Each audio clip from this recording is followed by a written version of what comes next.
എല്ലാവർക്കും നമസ്കാരം. മീനു ടോക്കീസിൻ്റെ പുതിയൊരു വീഡിയോയിലേക്ക് സ്വാഗതം. ഇന്ത്യൻ പോസ്റ്റ് ഓഫീസിലേക്ക് ഇപ്പോൾ പരീക്ഷയില്ലാതെ 10ാം ക്ലാസ് യോഗ്യതയുള്ളവർക്ക് ജോലി അവസരമുണ്ട്. താല്പര്യമുള്ളവർക്ക് ഓൺലൈനായിട്ട് അപ്ലൈ ചെയ്യാവുന്നതാണ്. എങ്ങനെയാണ് അപേക്ഷിക്കേണ്ടതെന്നും ഡീറ്റെയിൽസും നോക്കാം. ഡെയിലി ഇതുപോലുള്ള ജോബ് വേക്കൻസികൾ അറിയാനായി ഇപ്പോൾ തന്നെ ഈ ചാനൽ സബ്സ്ക്രൈബ് ചെയ്യാൻ മറക്കണ്ട. കേന്ദ്ര സർക്കാരിന് കീഴിൽ വരുന്ന ഇന്ത്യൻ പോസ്റ്റ് ഓഫീസുകളിലേക്ക് ഗ്രാമീൺ ഡാക് സേവക് തസ്തികയിലേക്കാണ് അപേക്ഷ വിളിച്ചിട്ടുള്ളത്. India post GDS online engagement നോട്ടിഫിക്കേഷനാണ് വന്നിട്ടുള്ളത്. തസ്തികകൾ വരുന്നത് branch post master BPM, assistant branch post master ABPM, അതുപോലെ തന്നെ ഡാക് സേവക് പോസ്റ്റുകളിലേക്കാണ്. വിവിധ സർക്കിളുകളിലേക്കും ഡിവിഷനുകളിലേക്കും ആയിരിക്കും വേക്കൻസി വരുന്നത്. അപേക്ഷ ആരംഭിച്ചത് ജനുവരി 31 മുതലാണ്. അപേക്ഷിക്കേണ്ട അവസാന തീയതി ഫെബ്രുവരി 14 3 തസ്തികയിലേക്കാണ് അപേക്ഷ വിളിച്ചിട്ടുള്ളത്. ജോബ് പ്രൊഫൈൽ കൊടുത്തിട്ടുണ്ട്. ബ്രാഞ്ച് പോസ്റ്റ് മാസ്റ്റർ ആണെങ്കിൽ ബ്രാഞ്ച് പോസ്റ്റ് ഓഫീസിൻ്റെ ഡേ ടു ഡേ ഓപ്പറേഷൻസ് ഒക്കെ നോക്കുക. ഇന്ത്യ പോസ്റ്റ് പേയ്മെൻറ്റ് ബാങ്കിൻ്റെ കാര്യങ്ങളൊക്കെ ഉണ്ടെങ്കിൽ അതിൻ്റെ കാര്യങ്ങളൊക്കെ നോക്കുക. പിന്നെ മാർക്കറ്റിംഗ് പ്രൊമോഷനൊക്കെ ചെയ്യണം.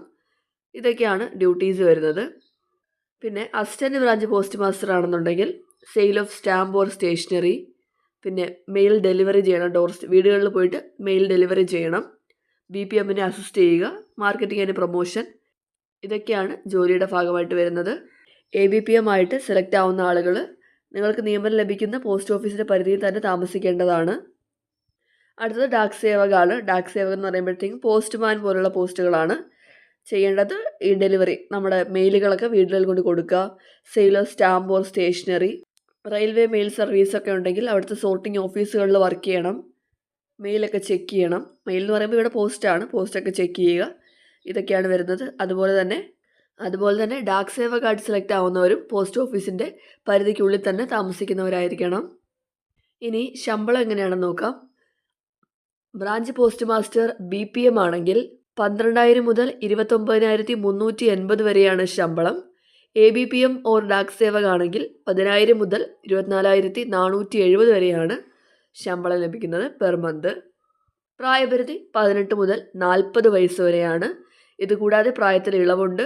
SC/ST കാറ്റഗറിക്ക് 5 വയസ്സിൻ്റെയും OBC കാറ്റഗറിക്ക് 3 വയസ്സിൻ്റെയും പ്രായത്തിൽ ഇളവുണ്ട്. EWS കാറ്റഗറിക്ക് ഇളവൊന്നുമില്ല. PWBD കാറ്റഗറിക്കും ഇളവുണ്ട്. ഇനി എന്താണ് ക്വാളിഫിക്കേഷൻ വേണ്ടതെന്ന് നോക്കാം. ക്വാളിഫിക്കേഷൻ വേണ്ടത് 10ാം ക്ലാസ് പാസ്സായിരിക്കുക. 10ാം ക്ലാസ് പാസ്സായിട്ടുള്ളവർക്ക് അപ്ലൈ ചെയ്യാവുന്നതാണ്. കൂടാതെ നിങ്ങളുടെ ലോക്കൽ ലാംഗ്വേജിൻ്റെ നോളജ് ഉണ്ടായിരിക്കണം. കേരളത്തിൽ മലയാളം ആയതുകൊണ്ട് തന്നെ മലയാളത്തിന് നോളജ് ഉണ്ടായിരിക്കണം. 10ാം ക്ലാസ് വരെ മലയാളം പഠിച്ചിട്ടുണ്ടായിരിക്കണം. ഇതാണ് എക്സ്ട്രാ ഒരു ക്വാളിഫിക്കേഷൻ വരുന്നത്. അപ്പോൾ 10ാം ക്ലാസ് പാസ്സായിട്ടുള്ള 40 വയസ്സ് വരെയുള്ള ഏതൊരാൾക്കും അപ്ലൈ ചെയ്യാവുന്നതാണ്. പിന്നെ അതർ ക്വാളിഫിക്കേഷൻ പറഞ്ഞിട്ടുള്ളത് നോളജ് ഓഫ് കമ്പ്യൂട്ടർ അറിഞ്ഞിരിക്കണം. നോളജ് ഓഫ് സൈക്കിൾ ചവിട്ടാനായിട്ട് അറിഞ്ഞിരിക്കണം. അഡിക്വേറ്റ് മീൻസ് ഓഫ് ലിവ്ലിഹുഡ്, അത്യാവശ്യം ജീവിത സാഹചര്യമൊക്കെ മെച്ചപ്പെട്ടതായിട്ടുള്ള ആളുകളാണ് അപേക്ഷിക്കേണ്ടത് എന്നാണ് പറഞ്ഞിട്ടുള്ളത്. ഇതാണ് 3 കണ്ടീഷൻ വരുന്നത്. കമ്പ്യൂട്ടർ അറിഞ്ഞിരിക്കണം, സൈക്കിൾ ചവിട്ടാൻ അറിഞ്ഞിരിക്കണം, പിന്നെ ആവശ്യത്തിനുള്ള ജീവിതമാർഗം ഉണ്ടായിരിക്കണം. ഇതാണ് അതർ ക്വാളിഫിക്കേഷൻ. പിന്നീട് റിസർവേഷനുണ്ട്. SC/ST, OBC, PWBD, EWS കാറ്റഗറിക്കാണ്.